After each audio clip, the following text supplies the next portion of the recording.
Medidas socioeducativas y control jurisdiccional.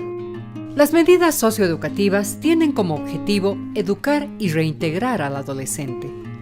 Para ello se seleccionan actividades que buscan el pleno desarrollo de las capacidades del adolescente, así como la adecuada convivencia con su familia y su entorno.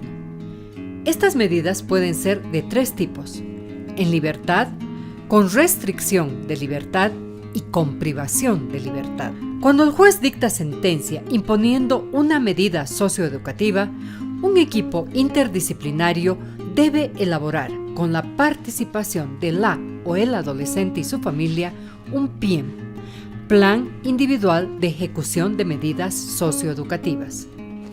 Asimismo, se debe informar al adolescente sobre sus derechos y obligaciones cuando ingresa al cumplimiento de una medida socioeducativa. Una vez aplicadas estas medidas, la defensa técnica debe velar por su ejecución.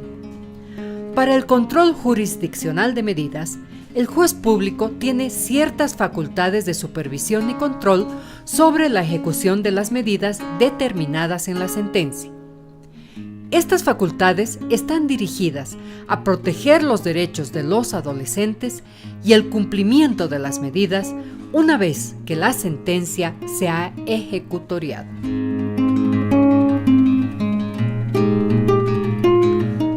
¿Qué son las medidas socioeducativas? Las medidas socioeducativas son aquellas que establece el artículo 322 del Código Niño, Niña y Adolescente y señala que son aquellas que tienen una finalidad primordialmente educativas, de reintegración social y, cuando fuere posible, de reparación del daño hacia la víctima. Asimismo, tienen como finalidad evitar la reincidencia mediante la intervención interdisciplinaria e individualizada a la persona adolescente en el sistema penal, y las medidas socioeducativas se cumplen en libertad, con restricción de libertad y con privación de libertad. En ese sentido, vamos a señalar que las medidas socioeducativas son tres: aquellas que se cumplen en libertad, aquellas que se cumplen con restricción de libertad y aquellas que son de privación de libertad o las denominadas de internamiento. ¿Cómo se establecen las medidas socioeducativas en libertad? Tanto las medidas socioeducativas en libertad como con restricción de libertad y la medida de internamiento se establecen a partir de los artículos que se citan en el Código Niño, Niña y Adolescente: el artículo 268 y el artículo 324. Es importante citar que el Manual de Medidas Socioeducativas, aprobado mediante Resolución Ministerial 48 del 2017 del Ministerio de Justicia y Transparencia Institucional como ente rector del sistema penal juvenil, establece y hace un análisis respecto a estos dos artículos. ¿Por qué?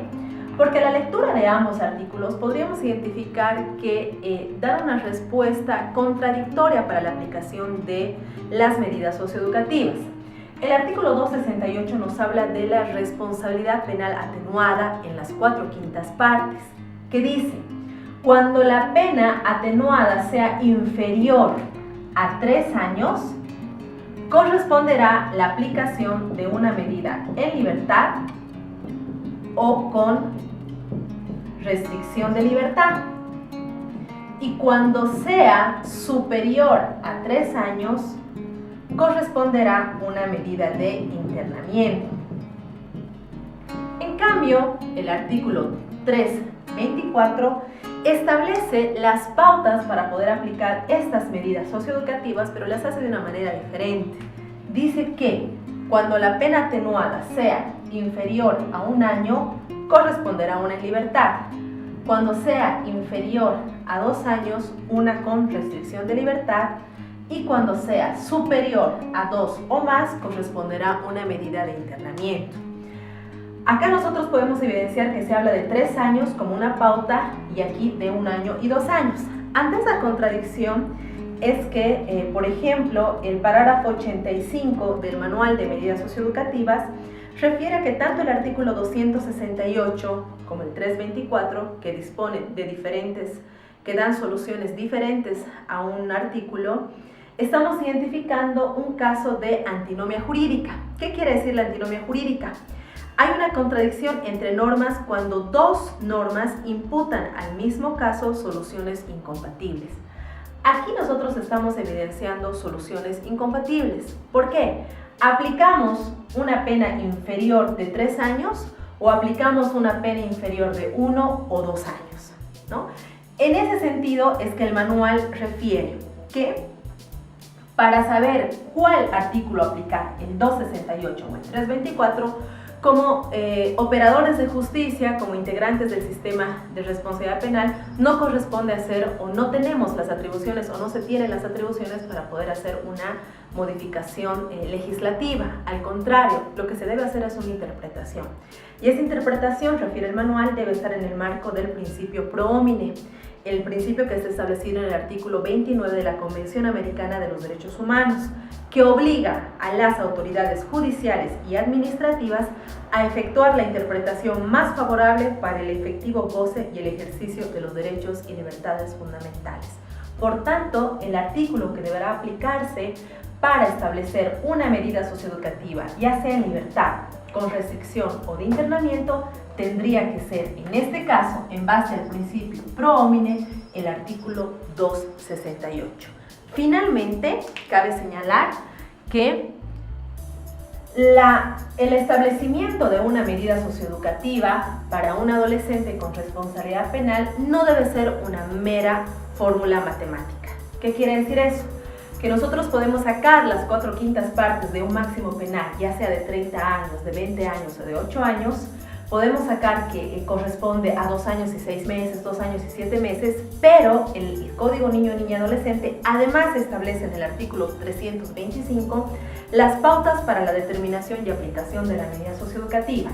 Es decir, aplico el artículo 268 y además aplico el artículo 325, que refiere que para determinar y aplicar y establecer la duración de una medida socioeducativa se deberá considerar la naturaleza y gravedad de los hechos, el grado de responsabilidad del adolescente, la proporcionalidad e idoneidad de la medida, la edad del adolescente y su capacidad por cumplir la medida, y los esfuerzos de la o el adolescente por reparar los daños. ¿Qué características tienen las medidas socioeducativas en libertad?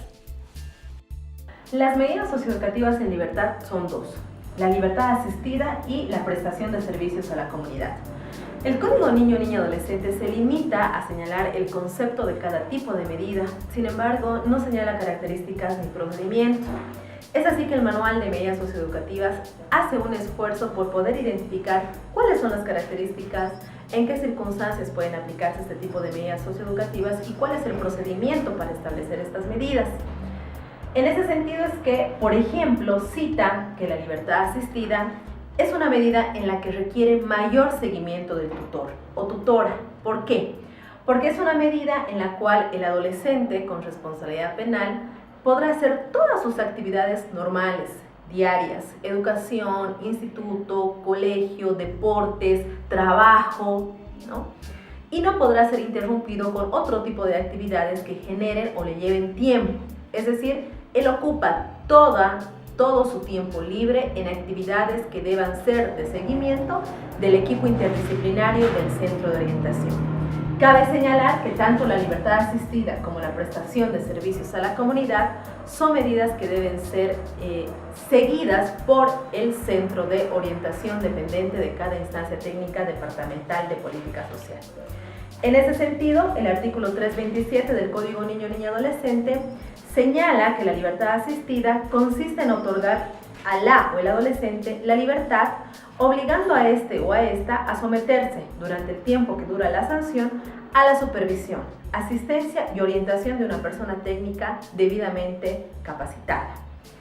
También señala, por ejemplo, en el párrafo 120, de que la libertad asistida puede ser aplicada como medida modificatoria o sustitutiva a una medida de internamiento.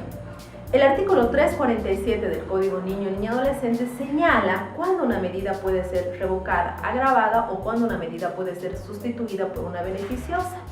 Es así que establece que ante una medida, por ejemplo, de internamiento, esta podrá ser modificada por una libertad asistida o por una medida en régimen semiabierto que la vamos a ver más adelante. Por tanto, la libertad asistida puede ser una medida socioeducativa que se impone en primera instancia o también una medida socioeducativa que puede ser sustitutiva a una medida de privación de libertad, en este caso una medida de internamiento.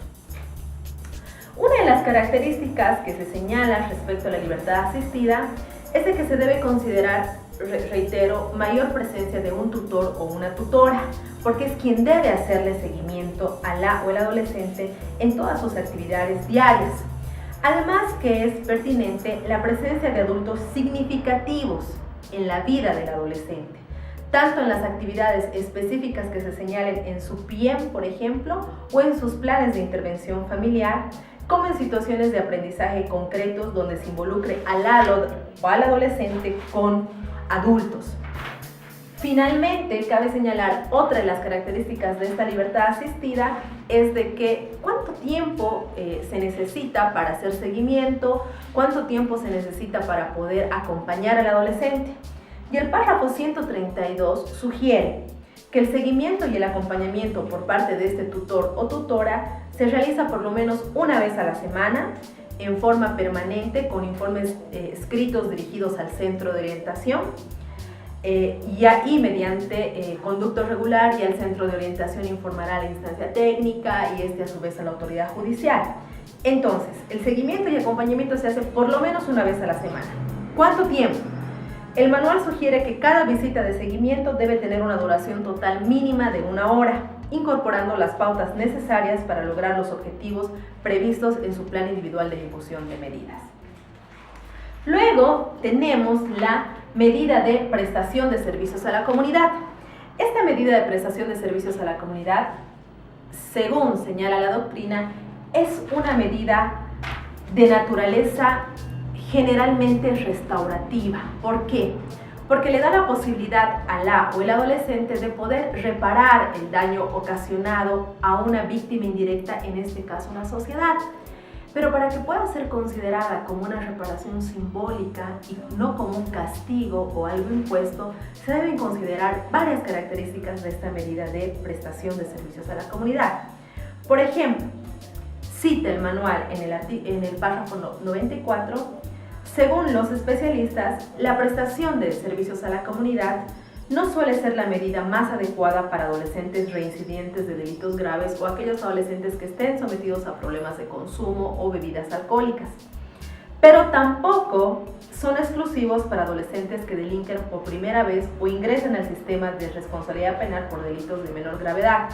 Al contrario, como habíamos dicho hace un principio, ya que la finalidad es esencialmente restaurativa, se sugiere que estas medidas sean extensivas hacia la comunidad y los programas de reparación al daño sean cada vez más aplicables a un mayor número de adolescentes, haciéndoles entender que la reparación se está haciendo hacia una víctima indirecta y que no es un castigo, no es algo obligado que ellos deban hacerlo, porque si no, no se van a obtener los resultados que uno busca con la prestación de servicios a la comunidad. ¿Cuáles son las actividades que se sugieren para que también la prestación de servicios a la comunidad no sea una medida estigmatizante?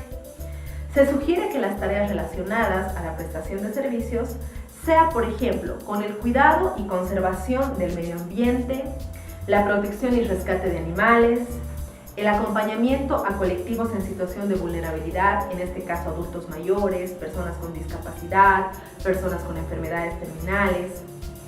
Otro, promoción de hábitos de vida saludable, solidaridad y prevención de desastres naturales, cultura ciudadana, promoción de la recreación y el deporte, promoción artística cultural, mantenimiento y estética de la ciudad, entre otros. Como podemos advertir, no se tratan de actividades que denigren al adolescente, que vayan contra la dignidad del adolescente, sino que tengan una finalidad de restaurar la relación con la comunidad. ¿Dónde deberían cumplirse estas actividades, la prestación de servicios a la comunidad? Se sugiere en el manual que para la selección de estas actividades se deban identificar instituciones u organizaciones cooperantes, que tengan características mínimas de idoneidad y se sugiere aquellas que tengan un perfil en derechos humanos, como la Defensoría del Pueblo, el Ministerio de Justicia, ONGs y organizaciones de la sociedad civil involucradas en la temática. Del mismo modo, instancias de los gobiernos autónomos departamentales y municipales que contemplen áreas aptas para este fin en cada departamento, ¿no?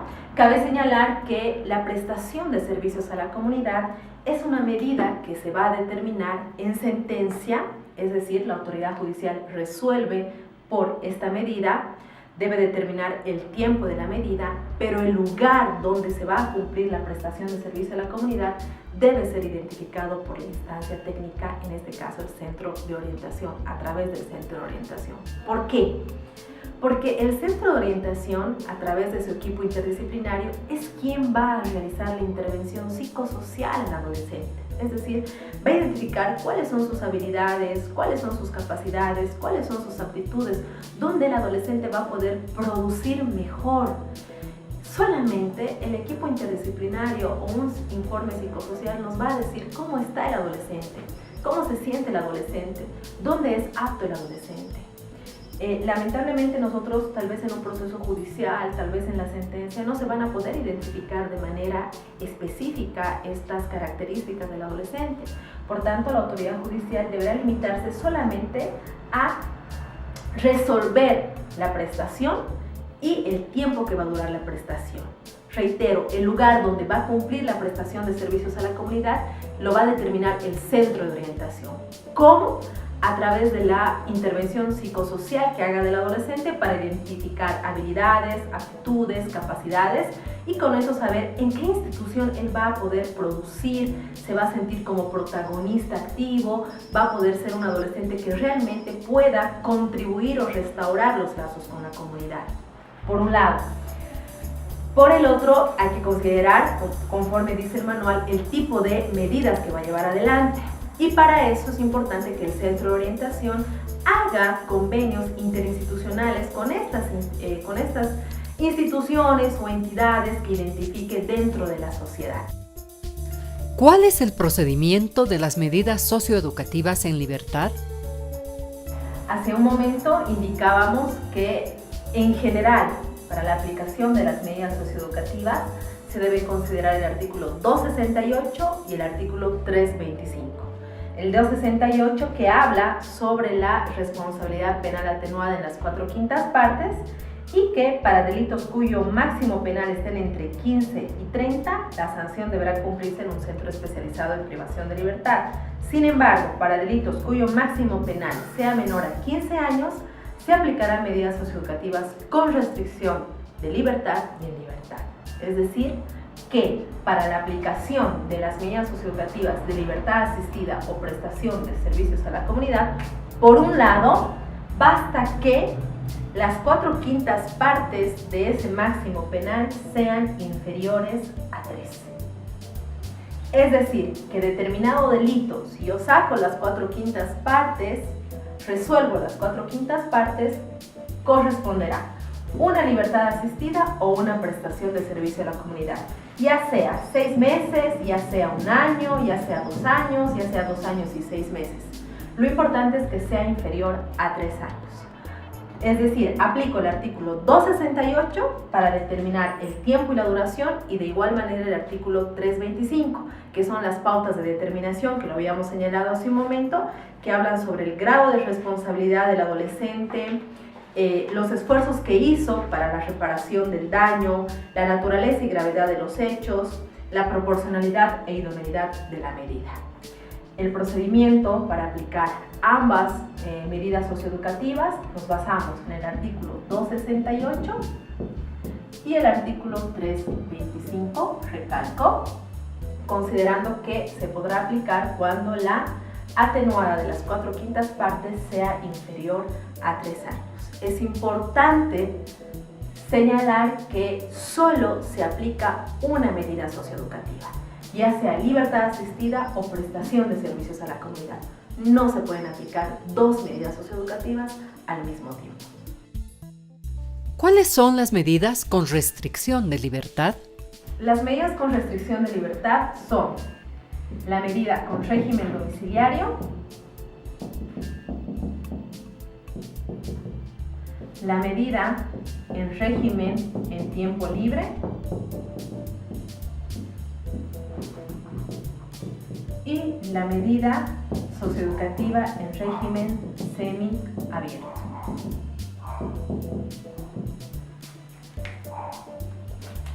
¿Cuáles son las características de la medida socioeducativa en régimen domiciliario? El manual de medidas socioeducativas señala e identifica cuáles son las características de esta medida en régimen domiciliario. Y, por ejemplo, cita que en la misma línea, por tratarse de un procedimiento especial y diferente al de un adulto, el cumplimiento de esta medida no requiere la presencia de un custodio policial para la vigilancia del domicilio, por cuanto el responsable de la familia o una persona adulta a cargo del adolescente asume el compromiso de vigilancia y la medida es acompañada por la o el tutor y supervisada por el equipo interdisciplinario del respectivo centro de orientación. Es decir, tanto las medidas en libertad asistida, prestación de servicios a la comunidad y régimen domiciliario son tres medidas que se cumplen en el centro de orientación. La medida en régimen en tiempo libre, la de semiabierto y la que vamos a ver más adelante, que es la medida de internamiento, se cumplen en los centros de reintegración social. La medida en régimen domiciliario implica que el adolescente esté en su casa, esté bajo la supervisión de una tutora o un tutor, pero a diferencia de un adulto no requiere de un custodio policial para hacer vigilancia, pero además el adolescente podrá salir a hacer otro tipo de actividades, no solamente el colegio, podrá salir a trabajar, podrá salir a hacer deporte, podrá salir a hacer música, podrá salir a un instituto de danzas, etcétera, etcétera. ¿Qué es lo que se cuida en la medida en régimen domiciliario? Que el adolescente no tiene permiso, no tiene autorización para tener esos espacios de recreación u ocio, por ejemplo, en plazas, en parques, a la salida del colegio. Él termina de hacer su actividad y debe retornar a su domicilio. ¿Cuáles son las características de la medida en régimen en tiempo libre? Esta medida, al ser una medida con restricción de libertad, el artículo 329 del Código Niño-Niña señala que es una medida que consiste en la permanencia de la persona adolescente en el centro de reintegración social los días feriados y fines de semana en los que no tenga una actividad normal de estudio o trabajo. Esta medida ha sido analizada, reflexionada, comparada también con la doctrina y con otras legislaciones a nivel internacional, y se ha identificado y se sugiere en el manual que sea una medida de transición atenuante. ¿Por qué? Se considera que en los días feriados o los fines de semana, no en todos los centros de reintegración social a nivel nacional, hay un equipo interdisciplinario que trabaje horarios de oficina o que esté haciendo sus actividades normales como lo haría de lunes a viernes.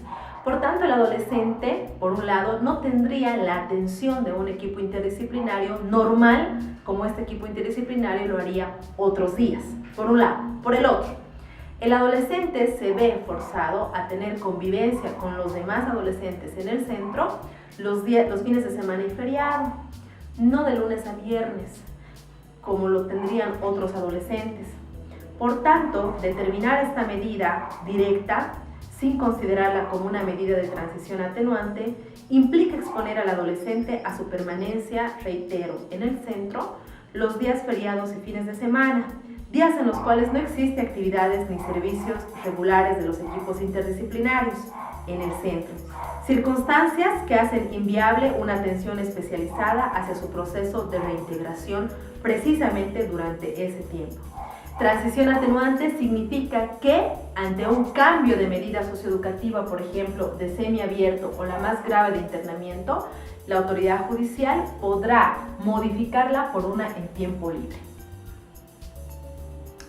En circunstancias en que el adolescente esté en una medida de internamiento, reitero, si se va a modificar su medida socioeducativa por una menos grave, podría ser una en régimen en tiempo libre. ¿Qué implica esto? Que si antes el adolescente convivía en el centro de reintegración social de lunes a domingo, ahora solamente lo haría fines de semana y feriado. Finalmente, la última medida con restricción de libertad es la de régimen en semiabierto. El artículo 330 del Código señala que esta medida socioeducativa consiste en incorporar a la o el adolescente por el tiempo que dure la sanción en el centro de reintegración social, del cual puede salir para realizar actividades de estudio, formativas, laborales, deporte y cultura establecidas en su plan individual. La permanencia de semilibertad significa que la o el adolescente se queda obligado a la escolarización o profesionalización y desarrollo laboral u otro fuera del centro y en contacto con la comunidad. Es una medida en la que se combina la permanencia en un centro especializado con actividades en medio abierto. Su cumplimiento requiere de programas específicos a cargo de la instancia técnica con estrategias educativas dentro y fuera del centro para concretar la reintegración social. Es decir, el adolescente vive de lunes a domingo en el centro de reintegración social. Sin embargo, puede salir, estar incluso todo el día fuera del centro de reintegración social para cumplir actividades educativas, de formación, de profesionalización. Queda obligado a cumplir este tipo de medidas fuera del centro, es decir, en el área externa. La medida en régimen semiabierto, al igual que la libertad asistida, es una medida de transición. Es una medida que se puede ser utilizada modificatoria en base al artículo 347. ¿Qué quiere decir eso? Como decíamos hace un principio, que si teníamos una medida de internamiento, esta podrá ser modificada por una libertad asistida o por una en régimen semiabierto. Es la posibilidad que se le otorga al adolescente para poder hacer esas actividades fuera del centro de reintegración social. ¿Cómo se establecen las medidas con restricción de libertad? Así como se había señalado en las medidas en libertad, para determinar las medidas socioeducativas con restricción de libertad, habrá que acudir nuevamente al artículo 268 y al artículo 325 del Código Niño-Niña Adolescente. Al artículo 268 en lo que respecta a que cuando la pena en las 4/5 partes ya atenuada sea inferior a 3 años, corresponderá una medida en libertad o una con restricción de libertad, es decir, cualquiera de una de estas tres, ¿no? Al igual que se ha señalado en las medidas socioeducativas en libertad, no se puede imponer más de una medida socioeducativa. Por tanto, si se va a determinar una medida con restricción de libertad, podrá ser una en régimen domiciliario, una en régimen tiempo libre, una en semiabierto, siempre y cuando las 4/5 partes ya de la atenuada sea inferior a 3 años. Además del artículo 325 del Código Niño-Niña Adolescente. ¿Qué es el Plan Individual de Ejecución de Medidas, PIEM? El PIEM es el Plan Individual de Ejecución de Medida Socioeducativa que establece el Código Niño-Niña Adolescente. El PIEM se constituye como la espina dorsal de la práctica administrativa, además de ser elaborado con la o el adolescente y la familia, siempre que fuera posible estén presentes los padres, contiene una descripción clara de los pasos a seguir y los objetivos pretendidos con la medida correspondiente. En definitiva, el PIEM, idóneamente acompañado de una adecuada orientación profesional, personalizada, bajo control jurisdiccional, prepara a la persona adolescente para vivir en libertad, con dignidad, derechos y deberes desde el inicio de la ejecución de la medida socioeducativa. Es decir, el Plan Individual de Ejecución de Medida, conocido como PIEM, es el instrumento, la herramienta, el proyecto de vida de la o el adolescente con el cual se va a poder planificar, ejecutar, implementar y evaluar cómo el adolescente está cumpliendo su medida socioeducativa impuesta, ya sea en libertad, ya sea con restricción de libertad o ya sea de internamiento. El Código Niño-Niña establece que los equipos interdisciplinarios tendrán 30 días como máximo para poder elaborar y poner a conocimiento de la autoridad judicial el PIEM y que deberán reportar mínimamente cada 3 meses el cumplimiento del PM. Cabe señalar que el PM tiene como características la singularidad, porque cada uno es diferente y pertenece a cada adolescente. No es una planilla donde debemos llenar solamente nombres, sino que identificar las habilidades, capacidades y aptitudes de los adolescentes, la funcionalidad, ya que los componentes van a garantizar el cumplimiento de la medida socioeducativa, la operatividad debido a la capacidad de producir los efectos esperados, la provisionalidad, ya que está diseñada de un modo y que con el transcurso del tiempo puede ser ajustado a nuevas necesidades, a nuevas características que requiere el adolescente. Por ejemplo, si uno de los objetivos es que el adolescente termine la secundaria, ya finaliza, por tanto al año corresponde de que le ingrese a su etapa de profesionalización. Por tanto, el PM deberá ser ajustado a esas necesidades. La participación, ya que el PM no es un documento impuesto al adolescente, al contrario, es un documento construido por el adolescente y, si fuera posible, por los padres, donde el adolescente ahí plasma, expresa cuáles son las actividades que le gustaría hacer, cuáles son las actividades que quiere desarrollar, que necesita desarrollar, esto con el afán de motivar al cumplimiento de su medida socioeducativa y no a castigar el cumplimiento de su medida socioeducativa. Bien, además el PM debe estar bien clarito qué tipo de medida socioeducativa se va a cumplir. Eso es importante señalar. No es un PM en general, es un PM del tipo de medida socioeducativa. Por tanto, un PM de libertad asistida, un PM de prestación de servicios a la comunidad, como un PM de internamiento son totalmente diferentes. ¿Por qué? Porque el objetivo de este instrumento es precisamente cumplir la medida socioeducativa. El código se limita a decir algunas características del PM, pero sin embargo el manual viene a desarrollar cuáles son las fases de implementación del PM. En primera instancia tenemos el de orientación inicial, por el cual el equipo interdisciplinario, con los antecedentes que tuviera también remitidos por la autoridad judicial, van a solicitar la presencia del adolescente y de los padres, por ejemplo, ¿no? Para poder orientarles de qué se trata el PM, qué son los objetivos, qué se ponen las actividades, quiénes son los responsables, cuál es el plazo de ejecución, cuál es el objetivo principal de este documento. Luego tenemos una fase de evaluación integral. En esta fase de evaluación integral, el equipo interdisciplinario podrá examinar otros documentos que se cuente en los antecedentes del adolescente para poder determinar qué tipo de actividades llevar adelante. Luego ya tenemos la fase de construcción propiamente del PM. Esto puede variar dependiendo de la forma de trabajo con la que se tiene en cada instancia técnica a nivel nacional es diferente. Sin embargo, lo que no debe descartarse de este proceso de construcción es la participación activa del adolescente y de la familia siempre y cuando fuera posible.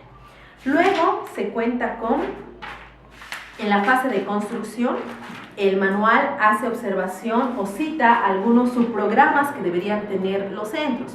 Por ejemplo, los subprogramas de prácticas restaurativas, los subprogramas de salud, los subprogramas de sociofamiliares, psicosociales, de educación integral, mínimamente que cada centro deba tener para que los adolescentes puedan adecuar sus objetivos, se pueda adecuar el PM, los objetivos y las actividades a esos subprogramas. Luego se tiene el de construcción del PM, como les había mencionado. Luego se cuenta con el de atención integral, que ya vendría a ser la ejecución misma del PM, ¿no? Posteriormente se cuenta con la fase de seguimiento y retroalimentación del PM. Retroalimentación del PM. Les habíamos dicho hace un principio la provisionalidad, es decir que a medida que hacemos seguimiento de este documento, lo vamos actualizando a las necesidades que tenga el adolescente, a las nuevas actividades, porque tal vez ya hemos cumplido un objetivo y ese objetivo no podría quedarse estático durante todo el cumplimiento de la medida socioeducativa. Y finalmente tendríamos a la fase de cierre y posseguimiento. Es importante esta fase porque el manual sugiere Por ejemplo, que si el equipo interdisciplinario considera pertinente, por evidenciar que a pesar de haber cumplido la medida, todavía quedan aspectos biopsicosociales que deban ser atendidos, y la persona adolescente manifiesta su aprobación. Es decir, el equipo interdisciplinario identifica o evidencia que hay cosas que todavía se tienen que trabajar con el adolescente, pero además que el adolescente manifieste su aprobación, a través de un programa post-seguimiento se acompañará durante un tiempo prudente al adolescente, en una reorientación, brindando todos los servicios que sean necesarios, sin necesidad de autorización judicial. ¿Por qué? Porque el adolescente, el día que cumple su medida socioeducativa, no tiene mayor responsabilidad con el proceso judicial, con la justicia, con el sistema de responsabilidad penal para adolescentes. Él cumple su medida socioeducativa y este postseguimiento solamente será a manifestación propia del adolescente si quieres que se le haga este seguimiento, y si el equipo interdisciplinario identifica que se tiene algunos factores más para poder trabajar con él. Ahora, si el centro de orientación, por ejemplo, no cuenta con un programa de postseguimiento o no tiene alcance en todos los municipios, que es algo que suele suceder, lo que se sugiere es que la DNA pueda acompañar, las defensorías de la niñez y adolescencia puedan acompañar este seguimiento y este acompañamiento a través tal vez de medidas de protección. El párrafo 46 del manual dice: este acompañamiento post-seguimiento de ninguna manera implica la restricción de derechos o libertades de la persona adolescente. Al contrario, es el inicio de un acuerdo de acompañamiento y orientación para aquellos casos con dificultades económicas y sociales que requieren de un apoyo especial para una reintegración social exitosa, vivienda, trabajo, apoyo educativo. Más que todo, los adolescentes, al cumplir una medida socioeducativa, tienen la necesidad de reintegrarse a la sociedad. Esa reintegración podrá ser facilitada por un programa post-seguimiento que esté a cargo del centro de orientación de cada instancia técnica departamental de política social. ¿Cuáles son las medidas socioeducativas con privación de libertad en régimen de internamiento? Finalmente, la última de las medidas socioeducativas es la medida en privación de libertad, que vendría a ser la medida de internamiento. Esta medida, según señala el artículo 331 del Código Niño y Niña Adolescente, es aquella que consiste en la privación de libertad de la persona adolescente durante el tiempo que dure la sanción, y se cumple en régimen cerrado en un centro especializado, diferenciado por género, denominado de reintegración social. Dentro del manual de medidas socioeducativas, lo que se ha querido identificar respecto a la medida de internamiento es cuáles son los derechos y los deberes que tienen los adolescentes cuando se encuentran privados de libertad. De igual manera, se ha establecido en este manual de medidas socioeducativas cuál es el procedimiento de la ejecución de la medida socioeducativa en el centro. Cabe señalar que en todo el proceso de intervención que tenga el equipo interdisciplinario en una medida de internamiento debe ser en atención a que el adolescente es una persona en etapa de desarrollo integral, y que tanto el proceso de reintegración con el adolescente como el proceso disciplinario de convivencia dentro del centro de reintegración social debe ser con enfoque restaurativo. ¿Cuál es el procedimiento para aplicar las medidas socioeducativas de internamiento, la de privación de libertad?